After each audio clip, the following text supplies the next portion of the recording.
दुनिया में इस समय दो घातक युद्ध चल रहे हैं। एक तरफ 4 महीने से भी लंबे समय से जारी इजराइल हमास जंग से दिल दहलाने वाली तस्वीरें सामने आती रहती हैं, तो वहीं दूसरी ओर 2 साल से भी लंबे समय से जारी रूस यूक्रेन जंग में हर दिन सैकड़ों जिंदगियां तबाह हो रही हैं। एक तरफ पुतिन है जो थम नहीं रहे हैं, वहीं दूसरी तरफ ज़ेलेंस्की भी अपने हथियार नहीं डाल रहे हैं। आलम यह है कि यह जंग अब सिर्फ 2 देशों के बीच ही नहीं बल्कि विश्व स्तर पर तेज हो गई है।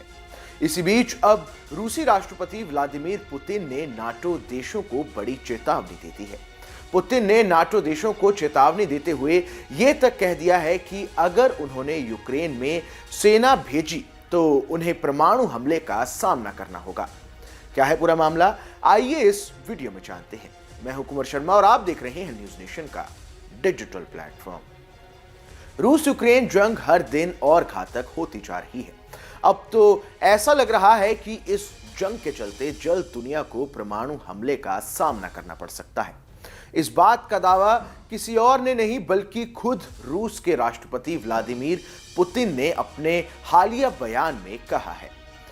राष्ट्र के नाम संबोधन में पुतिन ने हाल ही में कहा कि फिनलैंड और स्वीडन के नाटो गठबंधन में शामिल होने के बाद रूस को अपने पश्चिमी सैन्य जिले को मजबूत करना चाहिए।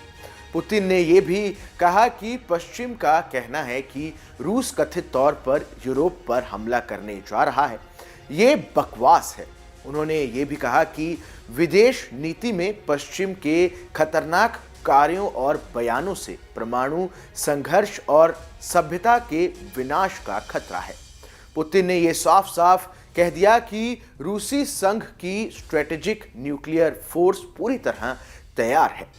पुतिन ने रूसी संसद में अपने वार्षिक संबोधन के दौरान कहा, रूस किसी को भी अपने आंतरिक मामलों में हस्तक्षेप करने की अनुमति नहीं देगा।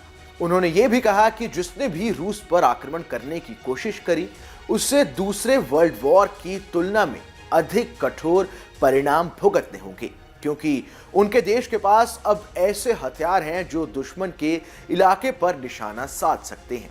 उन्होंने कहा कि वेस्ट अब जो कुछ भी लेकर आ रहे हैं जिससे वो पूरी दुनिया को डरा रहे हैं, ये सब वास्तव में परमाणु हथियारों के उपयोग के साथ संघर्ष की धमकी देता है, जिसका अर्थ है सभ्यता का विनाश। अपने बयान में पुतिन ने अमेरिका पर भी कई गंभीर आरोप लगाए।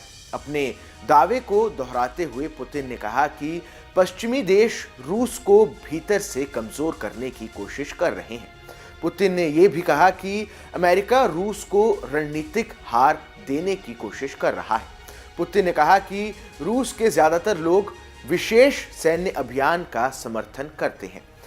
आपको बता दें कि रूस की संसद में पुतिन का वार्षिक संबोधन राष्ट्रपति चुनाव से 2 हफ्ते पहले हो रहा है, जिसमें उनके फिर से जीतने की पूरी उम्मीद है। पुतिन 2 दशकों से अधिक समय तक राष्ट्रपति या प्रधानमंत्री के रूप में सत्ता में रहे हैं। उन्होंने एक और कार्यकाल के लिए चुनाव लड़ने का ऐलान किया है, जिसमें उनके मुकाबले के दूसरे उम्मीदवार काफी कमजोर हैं। इस खबर में बस इतना ही।